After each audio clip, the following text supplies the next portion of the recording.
इमाद वसीम के एक कमेंट का जवाब लाहौर कलंदर की मैनेजमेंट ने दे दिया। समीर राणा जो कि ओनर भी है, एक तरह से टीम के साथ होते हैं, उन्होंने कहा कि लोग बातें कर रहे, कमेंट्स पास कर रहे सिकंदर रजा के ऊपर। आपको पता है सिकंदर रजा ने आज तक मुझसे कैटेगरी के ऊपर बात नहीं की। मैं जब भी उसको कॉल करता हूं ना कि सिकंदर यार मैं इस कैटेगरी में उसको रख रहा हूं, सिकंदर आगे से कहता है कैटेगरी मुझे ना बताएं, जहां मर्जी रखें।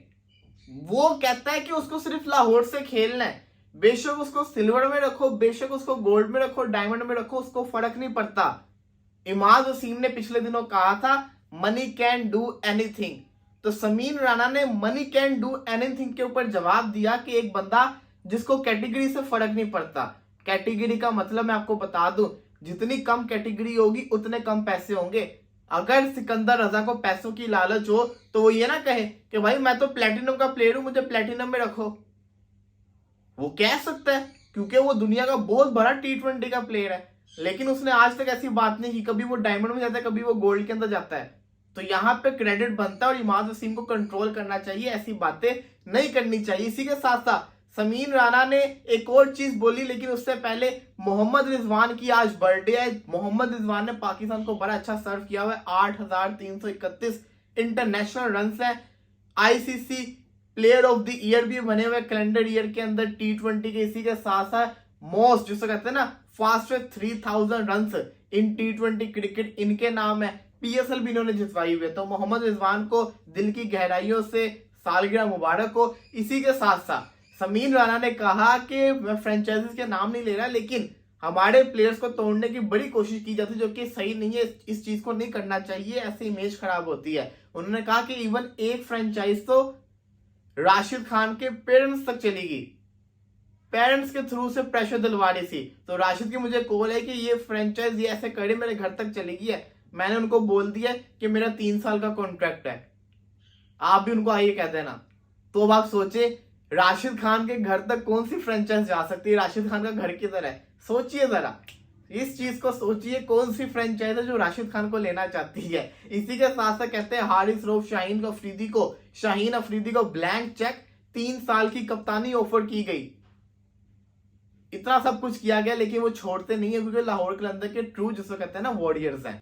सलमान अली आगा ने सारे के सारे क्रिटिसिज्म को जवाब दे दिया। उन्होंने क्या किया, उन्होंने इंस्टाग्राम पे स्टोरी लगाई है बाबर आजम के साथ। हुआ क्या था, हारिस और बाबर की बातें चल रही थी कि हारिस और बाबर एक दूसरे को फॉलो नहीं कर रहे, सलमान अली आगा बाबर को फॉलो नहीं कर रहे, क्रिटिसिज्म हो रहा था। सलमान अली आगा ने स्टोरी लगाई बाबर के साथ हंसते हुए, जर्सी के अंदर, पाकिस्तानी जर्सी के अंदर, नीचे लिखते हैं, टैग करते हैं बाबर आजम, कहते हैं मीन वाइल अस। मतलब कि वो बताना चाह रहे हैं कि लोग बातें करने में लगे हुए हैं और हम हंस रहे हैं। इसका मतलब है वो ये शो करवाना चाह रहे हैं ऐसा कुछ भी कोई फड्डा शड्डा नहीं है, ये सिर्फ लोगों की बनाई हुई बातें हैं और मैं और बाबर इसको एंजॉय कर रहे हैं। तो मेरी गुजारिश है लोगों से, काइंडली ऐसी न्यूज ना बनाया करें जिससे कहते हैं ना टीम का माहौल खराब हो। इसी के साथ साथ केन विलियमसन प्रो स्पोर्ट से बात कर रहे थे, उनसे पूछा गया फकर जमान के बारे में। कहते हैं he is basically New Zealand destroyer, ये न्यूजीलैंड को तबाह करने वाला है। एवरी टाइम जब भी ये आता है हमें हर जगह पे मारता है और हमें बहुत मारता है। केन विलियमसन, ये हाल केन विलियमसन का नहीं है, ये सारे के सारे जितने भी आप समझ लें न्यूजीलैंड के प्लेयर्स हैं ना, वो सबके सब फकर जमान से डरते हैं।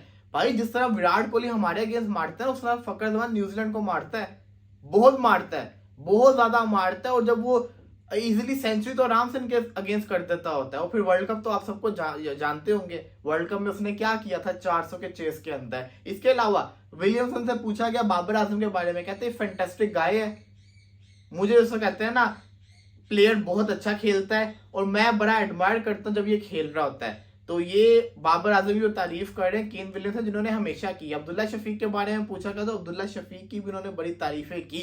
अब्दुल्ला शफीक ने अपने गेम को बड़ा इंप्रूव किया, उसको ऐसे ही लेके चलना चाहिए आगे और जिसको कहते हैं ना तरक्की करेगा। तो ये लेटेस्ट अपडेट थी। आज पाक वर्सेस बांग्लादेश का तीसरा T20 मैच है जो कि रात को शुरू होगा।